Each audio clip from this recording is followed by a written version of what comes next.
Som zmetený, Charlie. Chvíľu ticha.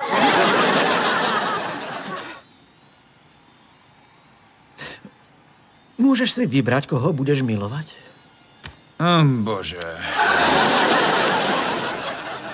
Jeho meno? Čože nie? No dobre, tak ho zamlč.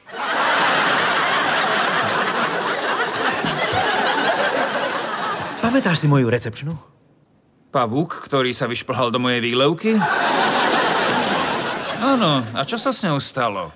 Rozišiel si sa s ňou po jednom pokazenom víkende a ja som jej zvýšil plat, dal zdravotné poistenie a dovolenku, aby neodišla. Dobre, vďaka, že si to za mňa vyžehli. Máš už plány na tento víkend? Čo sa to s tebou deje? Veď snažím sa ti povedať, že k nej začínam niečo cítiť. Ku komu? Veď sa k Melise. K Melise?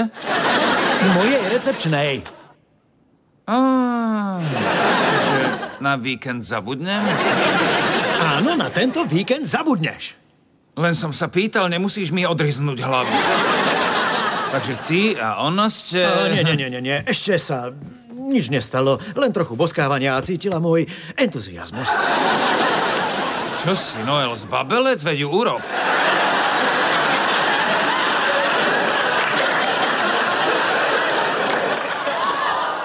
Prečo sa s tebou rozprávam? Aj mňa to vyčerpáva. Vieš, medzi Melisou a mnou je niečo ako chémia a je zložité potláčať ju. Áno, veď vy pracujete spolu. Presne. A nešpiníš tam, kde ješ. Ja viem. Neomočíš pero v atramente firmy. A neprášiš ženu, ktorá vlastní hada či vtáka. Čože? Obvykle je cvok. Takže to, čo mu teraz čelíš, je morálna dilema. Tomu ver. Mať či nemať intímny vzťah so ženou, ktorá zároveň u teba robí. Presne. Už to mám. Mám to. Vážne? Vyhodí ju, až potom ju fikni. Nechápeš to? Ty to nechápeš.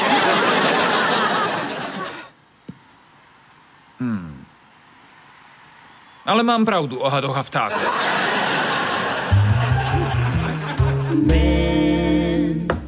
Vážne? Tá, čo pre ňo robí? Áno. Malá víla s kozami? Presne. No, každý raz urobí tú chybu. Ja som tú hranicu prekročila kedysi, keď som upratovala dom Tellyho Savalasa. Nežartuj, kouček Stelky? Áno, presne ten. Čo sa stalo? No čo podľa teba? Je to Greg, vášnivý muž. Pri takých si nemôžeš zaviazať šnúrky.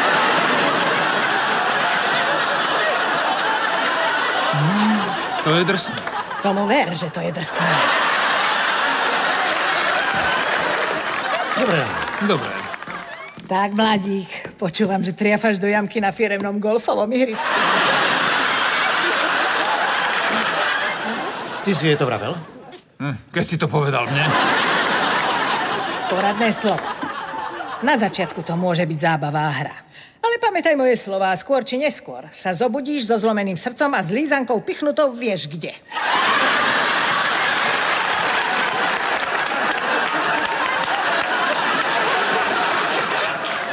Nevysvetlíš mi to? Radšej zabudnem, že som to počul. Takže, čo teda robíš s Melisou? Nemám čo robiť, len musím vziať fyzické city, ktoré k nej cítim a nasmerovať ich do niečoho kreatívneho, výnosného, čo bude trvať. Zase budeš sexovať s vysávačom však. To nebol sex, to bola nehoda. Jedenkrát je to nehoda.